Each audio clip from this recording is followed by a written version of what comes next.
जी अस्सलाम वालेकुम। नमस्कार, सत श्री अकाल, आदाब अर्ज़ है।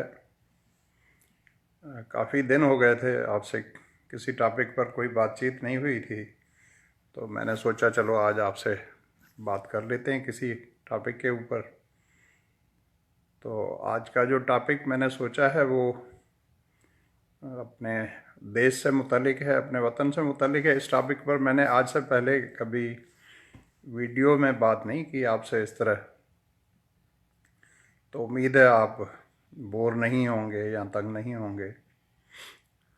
बात इसलिए इस टॉपिक पर ज़रूरी हो गई है कि अब इमरान खान जो है वो एक्सपेक्टेड है या 18 अगस्त को जो है वो पाकिस्तान के वज़ीर आज़म बन जाएंगे। तो इस हवाले से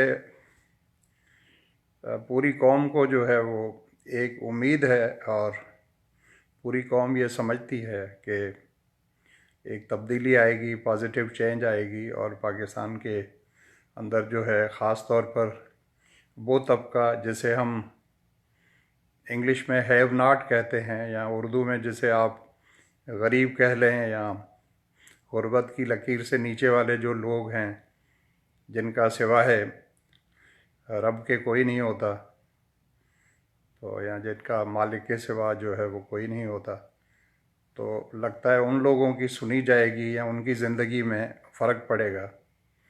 अब उसमें जो एक सबसे बड़ी गलतफहमी जो हो चली है पूरी कौम को, या एक मैं समझूंगा कि एक्सपेक्टेशंस जो हैं बहुत ज़्यादा हाई हो गई हैं, और वो नेचुरल भी है क्योंकि इमरान खान जो है पिछले 22 साल से एक जिस तरह की हाइप क्रिएट करता रहा था, तो अब उसका नतीजा ये होना था कि अब पूरी कौम ये समझती है। अब जो समझदार लोग हैं उन्हें तो पता है कि इस वक्त मुल्क की माशी हालत क्या है, और ये अचानक एकदम नहीं होगा कि 18 तारीख को वो हल्फ उठा लें और 2 दिन के अंदर या 10 दिन के अंदर, या जिस तरह लोग ये समझ रहे हैं कि 6 महीने के अंदर जो है बड़े बड़े जो एंकर पर्सन्स बैठे हुए हैं या जो तबसरा करने वाले लोग हैं वो कह रहे हैं कि 6 महीने के अंदर जो है अगर उन्होंने फील गुड फैक्टर दे दिया कौम को तो इसका मतलब है ठीक है। तो ये एकदम नहीं होता है। अब ये बिगाड़ जो है वो आपको भी पता है, कोई नई बात मैं आपसे नहीं कर रहा हूँ, एक दिन या 2 दिन का नहीं है। बिगाड़ तो ये 1947 से है।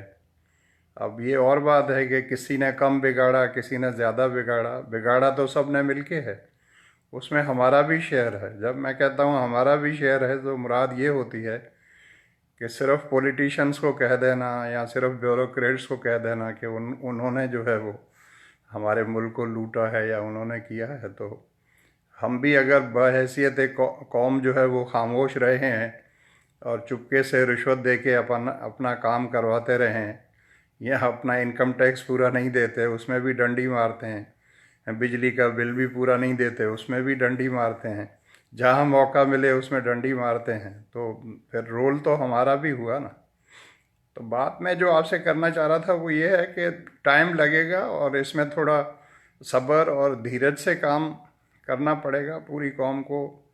उम्मीदें, मेरा अपना एक बिलीफ है और ईमान है कि बहुत फ़र्क पड़ेगा, क्योंकि बंदा खुद जो है वो ऑनेस्ट है। परफेक्ट तो सिर्फ रब की ज़ात होती है। जब मैं ऑनेस्ट कहता हूँ तो उससे मुराद ये है कि उसकी ज़ात पर जो है वो कोई भी ऐसा दाग नहीं है कि फाइनेंशियली बंदा सही नहीं है। बंदा बहुत अच्छा है, तो जब अच्छा है तो उसके चारों तरफ लोग तो ज़रूर हैं जो प्लस माइनस हैं, और काफ़ी सरमायादार भी लोग हैं, तो वो कोशिश तो करेंगे। लेकिन अगर इमरान खान अपनी बात पर डटा रहा तो लाजमी बात है कि कुछ अरसे के बाद उनको बात समझ में आ जाएगी कि बात सिर्फ सही होगी या काम सिर्फ सही होगा। तो जब लीडर अच्छा हो खुद ऊपर से, तो फिर उसके इफ़ेक्ट्स जो हैं वो नीचे ट्रिकल डाउन होते हैं। अब ये तो खैर एक सप्लीमेंट्री बातें थी। असल बात जो मैं आपसे करना चाह रहा था, और कोई नई बात नहीं है, बात यह है कि अगर पाकिस्तान को नया पाकिस्तान बनाना है, अगर अपने मुल्क को बेहतर पटरी पर डालना है, 1947 के बाद हमें एक बहुत अच्छा मौका मिला है, बहुत अच्छा जो है एक चांस मिला है, तो बात को आगे बढ़ाने से पहले मैं बताना चाह रहा हूँ कि वो तमाम लोग जो इस वक्त मुझे वॉच कर रहे हैं, उन सब का बहुत शुक्रिया। और किसी ने सलाम कहा है, किसी ने नमस्ते कहा है, तो उन सबको वालेकुम सलाम और ओम नमस्ते। नाम लूँगा तो बहुत ज़्यादा नाम है, बाद में सब आप सबको जो है जवाब दी जाएगा। थैंक यू सो मच जो लोग कमेंट्स भी कर रहे हैं। तो मेरा मतलब सिर्फ ये था कि मौका एक अच्छा मिला है, कुदरत की तरफ से एक रब ने चांस दिया है। मैं कहता था हमेशा लोगों से कि कोई ना कोई टाइम आएगा जब रब हमारी सुनेगा और कोई अच्छाई जो है वो कहीं ना कहीं से पैदा होगी। तो लोग कहते थे पागल हो गए, कुछ नहीं होना, जो कौम ऐसी हो तो उस कौम को लीडर ऐसे मिलेंगे, कुछ नहीं होना। तो लेकिन अब ये जो है एक सिलसिला शुरू हो रहा है 18 अगस्त से, लेकिन उसमें हम सब ने रोल प्ले करना है। जब हम सब से मैं कहता हूँ तो हम सब से मुराद ये होती है कि हम सब A to Z। अब उसमें छोटी छोटी बातें हैं, मैं आपसे जिक्र करूँगा तो आप कहेंगे सर ये कैसी बातें कर रहे हैं, लेकिन आपको पता है कि वो सारी बातें मीनिंगफुल होती हैं। जैसे मैं आपको सिंपल एग्जांपल देता हूँ। अगर घर के अंदर पानी आप फिजूल ज़ाया करना जो है उसको बंद कर दें या उसको कम कर दें, मैं तो कहता हूँ कम क्यों करें भाई, बंद कर दें ना। अगर पानी की ज़रूरत नहीं है तो पानी को ज़ाया करना जो है इससे बड़ा नॉनसेंस क्या होगा। हमें पता है कि हमारे मुल्क के अंदर पानी की कितनी कमी होगी। मैं तो यहाँ कनाडा में किसी को पानी ज़ाया नहीं करने देता। मैं तो अगर घर में कोई बिजली कहीं जला हुआ है, मेरे यहाँ पर भी झगड़ा सबसे यही है कि ये बिजली भाई क्यों जला के रखे, तो कह रहे नहीं कुछ नहीं, आप तो जब से आए हम सब के पीछे पड़ गए, बिजली क्यों जला के रखी है, ये क्यों ऑन है, ये क्यों ऑन है। अरे भाई ज़रूरत नहीं है तो क्यों ऑन करके रखा हुआ है। तो मैं तो जब से 2013 से इधर आया हूँ तो अपनी बेटी से और सब रिलेटिव से यही झगड़ा रहता है कि बत्ती बंद करो, फिलहाल चीज़ बंद करो, अगर ज़रूरत नहीं है तो क्यों चला के रखी हुई है। तो अब पानी जो है आपने देखा होगा घरों के आगे लोगों ने जो भैंस खड़ी की हुई है, अब पाइप उठाया एक और भैंस को इस तरह नहला रहे हैं। अब भैंस को नहला रहे हैं, अच्छा भाई भैंस को कितनी देर नहलाएं, पानी पानी कहते हैं फोकट का है, मुफ्त का, अच्छा नहलाए जाओ। अच्छा एक बार नहला लिया, 2 बार नहला लिया, बस बस करो भाई। अब वो भैंस जो है उसको तो मज़ा आ रहा है, तो आप क्या पानी डालते जाएंगे उस पर, पानी मुफ्त का है। पानी में अगर मीटर लगे हुए हैं ऑनेस्टली और आपको मीटर के हिसाब से पैसा देना पड़े, फिर तो कहेंगे नहीं नहीं थोड़ा सा थोड़ा, फिर वो थोड़ा सा ऐसे ही लेके पानी भैंस को नहला देंगे। इसी तरह जब हम खुद नहाने जाते हैं तो पता चला वॉशरूम के अंदर साहब जो है वो 1 घंटा पानी अपने ऊपर डाल रहे हैं। अब तो ये तो एक एक घंटा पानी ऊपर डालना, तो मेरा ख्याल है ये तो मेरे हिसाब से तो कम से कम, चलो आदमी शावर भी लेता है तो उसकी भी एक लिमिट होती है। यहाँ गाड़ियाँ धो रहे हैं, अच्छा घर के आगे गाड़ी खड़ी की तो उसको इस तरह धो रहे हैं जैसे पता नहीं क्या हो गया। अच्छा भाई साफ़ कर दिया, हो गई साफ़, तो अब दोबारा उसको क्या करें। इसी तरह जो सर्विस स्टेशन हैं जहाँ गाड़ियाँ धोई जाती हैं, वहाँ पर आप चले जाएं तो आप देखेंगे लुट मची हुई है। पानी को सब ऐसे इस्तेमाल कर रहे हैं जैसे कनाडा में रह रहे हो। अब आपको पता है कनाडा के अंदर दुनिया में सबसे मीठा पानी जो है वो कनाडा के अंदर है, जिसे स्वीट वाटर आप कहते हैं। लेकिन यहाँ पर भी जो है मैं नहीं समझता कि कोई आदमी फिजूल में पानी खर्च करता हो। तो अब ये छोटी 2 मिसालें हैं। बिजली का देख लें, अब मैं किसी का नाम नहीं लूँगा, लेकिन मैं पाकिस्तान में ऐसे लोगों को जानता हूँ या यहाँ पर भी हैं, वो कहते हैं बिजली बंद क्यों करते हैं। अच्छा भी बिजली क्यों नहीं बंद करें अगर आपको ज़रूरत नहीं है। नहीं आपको पता है ना, यहाँ तो फिक्स जो है वो कॉरपोरेशन की वजह से फिक्स हम मेंटेनेंस बिल देते हैं, तो भले जले या नहीं जले तो कोई फ़र्क थोड़ी पड़ेगा। तो मैंने कहा अगर सारे जला के रखेंगे तो आपकी मेंटेनेंस का बिल जो है वो भी तो बढ़ेगा। नहीं समझ में नहीं आती बात। पाकिस्तान में ये नहीं, बिल तो आता नहीं अंकल। अच्छा भाई बिल तो नहीं आता, फिर मैं उनको इस तरह समझ, मैं कहता था जाए लो, चलो आपको बिल की फिक्र नहीं, मुल्क का फिक्र नहीं, तो कम से कम यही सोच लो कि ट्यूबलाइट तो अपनी है और बल्ब तो अपने हैं, 100 के बल्ब लगाए हो। अरे भाई सेवर लगा लो, नहीं ये ऐसे ही बल्ब जो है उनकी रोशनी ज़्यादा अच्छी थी। मैंने कहा असल बात यह है कि बिजली का बिल देते नहीं।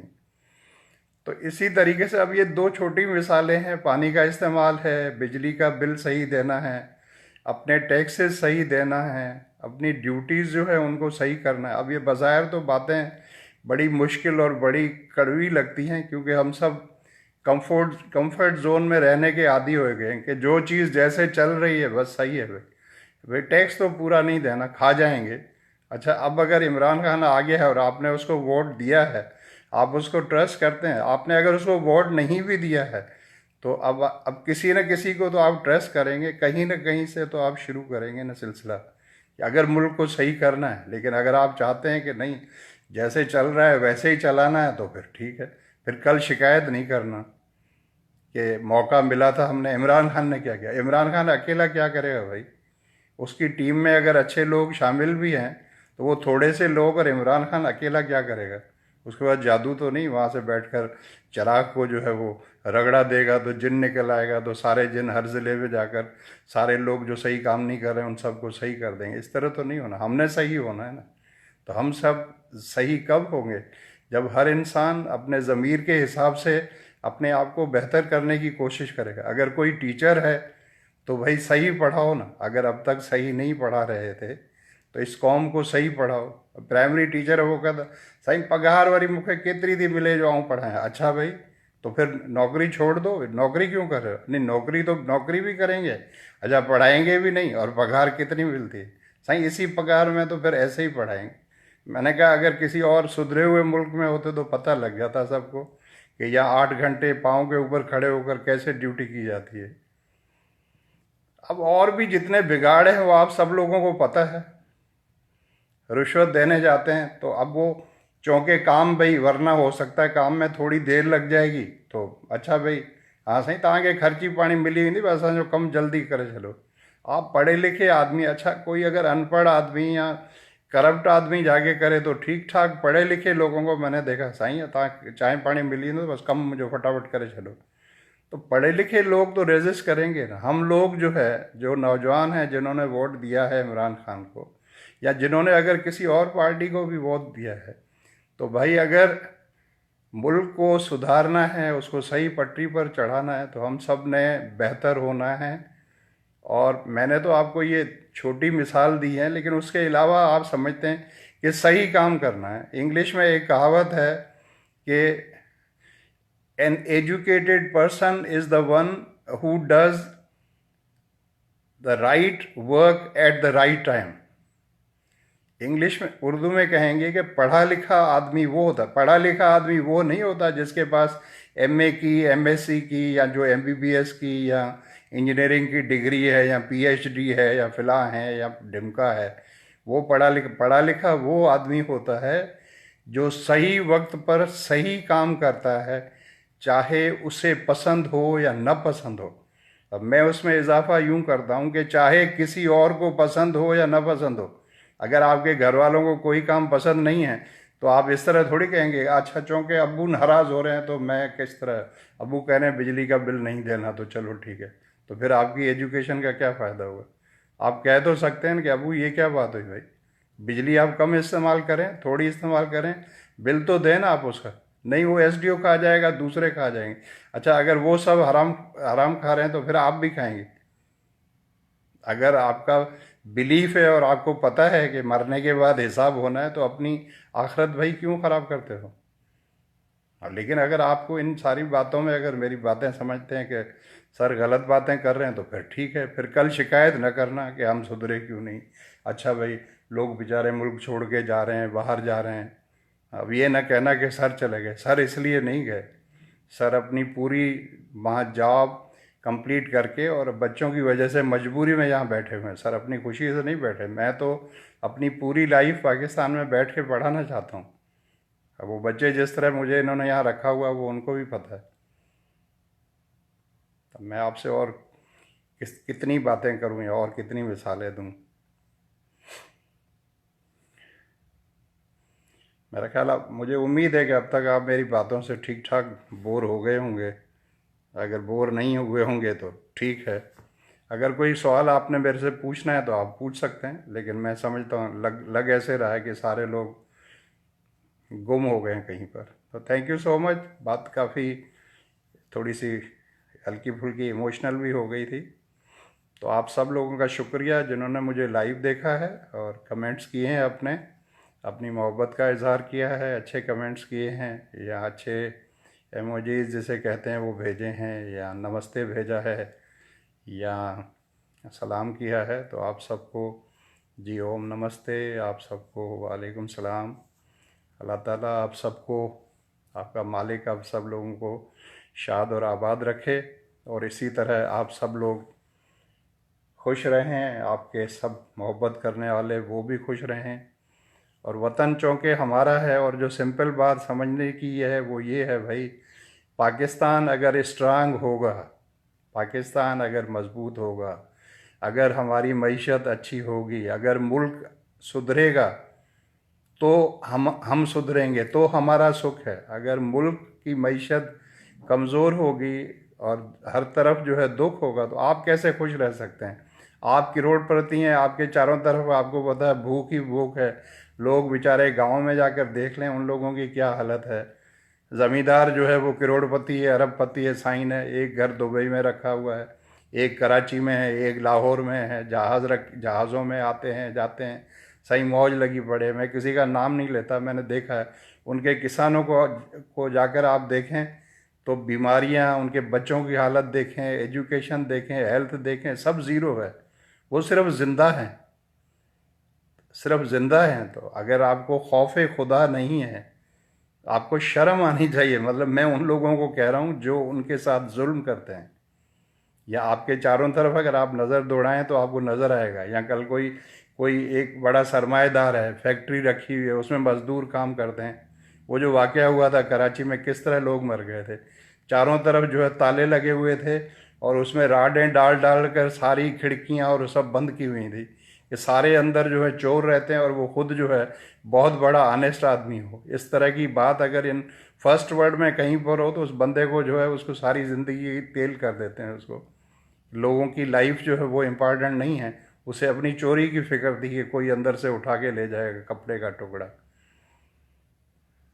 तो हमें जो गरीब गुरबा हैं उन सब का भी ख्याल करना है, और अपने वतन का भी ख्याल करना है। वतन का ख्याल उस वक्त होगा जब आप अपने मुल्क को स्ट्रांग करेंगे। स्ट्रांग मुल्क उस वक्त होगा जब हम एज ए पाकिस्तानी अपनी ड्यूटीज़, अपने फ़राइज़ उनको सही अंजाम देंगे। और जो आपका काम है, टैक्सेस देने हैं, कोई स्टूडेंट है तो सही जब पढ़ेगा, कोई टीचर है तो जब अच्छा पढ़ाएगा, कोई दुकानदार है तो जब वो ईमानदारी से सौदा तोलेगा और देगा, तब काम चलेगा ना। ऐसे ही जिस तरह से अब तक चलता रहा है 47 से लेकर अब तक, अगर उसी तरह सिलसिले को चलाएंगे तो कल फिर ये नहीं कहेगा कि सर इमरान खान आया था उसने क्या किया। तो इमरान खान अकेला क्या करेगा? हम सब ने मिलकर जो है उसको उसको सपोर्ट करना है और उसके काज को आगे बढ़ाना है। अब तो ये नहीं समझनी है कि सर जो है वो पीटीआई में शामिल हो गए। मैं पीटीआई में कोई शामिल नहीं हुआ, मैं तो यहाँ पर बैठा हुआ हूँ टोरंटो में। लेकिन चूँकि एक अच्छी और इम्पॉर्टेंट बात थी तो मैंने कहा चलो मैं आपसे शेयर कर लेता हूँ। उम्मीद है कि आप मेरी बातों से एग्री करेंगे। अपना बहुत बहुत ख्याल रखिएगा। Thank you so much. दोबारा फिर कभी बात होगी। God bless you all. आमीन। Love you all. Thank you so much.